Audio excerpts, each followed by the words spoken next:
welcome to Tales of Honor Podcast, a podcast dedicated to telling the true stories of the Congressional Medal of Honor.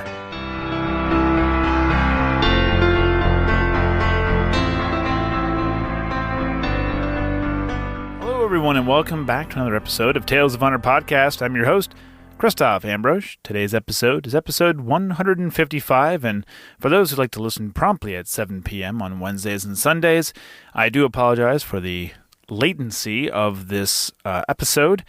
Today was kind of a technical issue night, but never fear, all is good to go.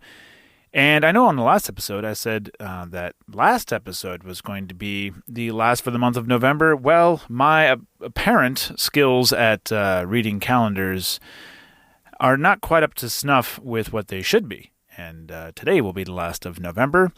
And we're going to do another Vietnam War recipient today. And then on Sunday, we will start the new campaign for the next 2 months after that. It's being brought to you by The Bearded Detailer. Please head on over to thebeardeddetailer.com for all of your automotive detailing solutions. Also over there, some great car parts and soft tri-blend t-shirts. Not only for The Bearded Detailer, but for Tales of Honor Podcast. When you use the promo code TOH10 on thebeardeddetailer.com, you get 10% off your order, and you have 75% of your profits sent right over to the Congressional Medal of Honor Society. The Bearded Detailer, where your dirt is his business. And now, a tale of honor. James was born on the 30th of April, 1946, in South Haven, Michigan, and his parents would move to the nearby city of Bangor, where he would spend his childhood. James was a varsity athlete in 4 sports during high school and went on to continue playing sports at Olivet College, where he graduated with a Bachelor of Arts degree in sociology and a teaching certificate in 1968. He accepted a teaching and football coaching position at South Haven High School after graduating, and soon after, on the 29th of August, 1968, James was drafted into the U.S. Army. In September, James was at Fort Knox, Kentucky for basic training and was then sent to Fort Sam Houston in Texas to become an advanced medical specialist. On the last day of training, James was a private first class and received orders for Vietnam and was assigned to Company C, 3rd Battalion, 21st Infantry as a combat medic. It was just about 2 months into his year-long deployment when James's actions would earn him the Medal of Honor. The citation reads, Private First Class McCloughan distinguished himself by acts of gallantry and intrepidity at the risk of his life above and beyond the call of duty from May 13th through 15th, 1969, while serving as a combat medic with Charlie Company, 3rd Battalion, 21st Infantry, 196th Light Infantry Brigade, Americal Division. The company air assaulted into an area near Tam Kai and New Yon Hill. On May 13th, with complete disregard for his life, he ran 100 meters in an open field through heavy fire to rescue a comrade too injured to move and carried him to safety. That same day, 2nd Platoon was ordered to search the area near New Yon Hill when the platoon was ambushed by a large North Vietnamese Army force and sustained heavy casualties. With complete disregard for his life and personal safety, Private First Class McCloughan led 2 Americans into the safety of a trench while being wounded by shrapnel from a rocket-propelled grenade.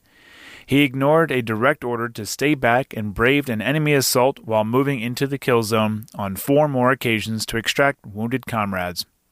He treated the injured, prepared the evacuation, and though bleeding heavily from shrapnel wounds on his head and entire body, refused evacuation to safety in order to remain at the battle site with his fellow soldiers who were heavily outnumbered by the North Vietnamese Army forces.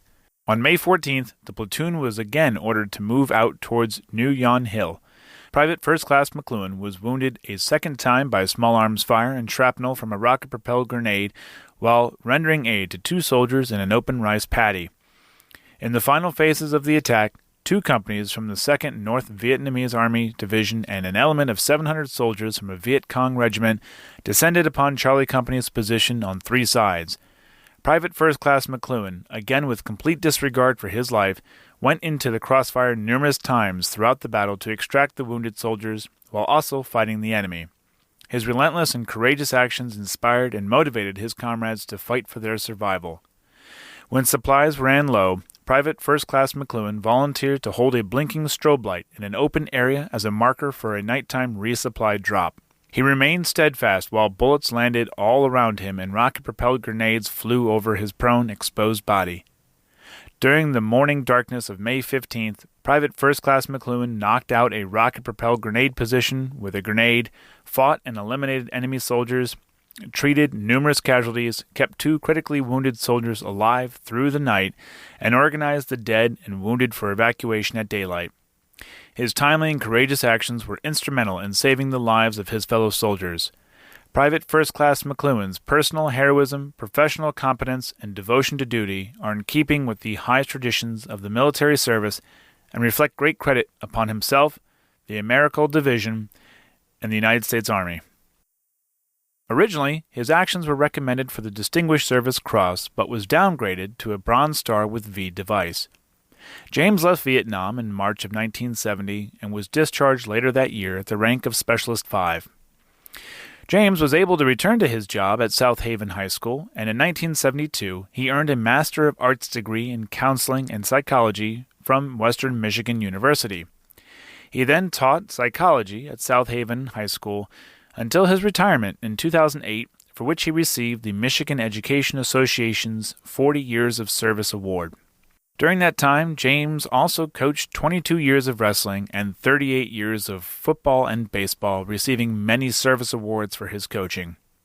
Almost 40 years after James's actions, his former platoon leader resubmitted his nomination for the Distinguished Service Cross, which was then recommended for upgrade to the Medal of Honor by the Secretary of Defense in 2016.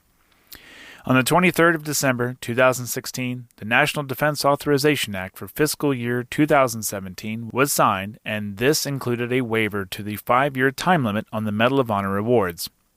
4 days later, James' certificate was signed, and on the 13th of June, 2017, James received the Medal of Honor from President Trump in a ceremony at the White House. His induction into the Pentagon's Hall of Heroes was the next day.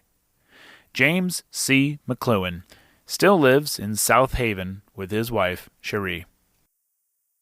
And that was a Tale of Honor. Thank you so much for listening to Tales of Honor podcast. And if you like this podcast, please be sure to leave a nice review, a good rating, and tell a friend. Tell your family. You can see more information on Facebook, Instagram, Twitter, and at talesofhonorpodcast.com. If you have any questions or comments, you can send them on over to talesofhonorpodcast@gmail.com. And until next time, I'm Christoph Ambrose. Thanks for listening.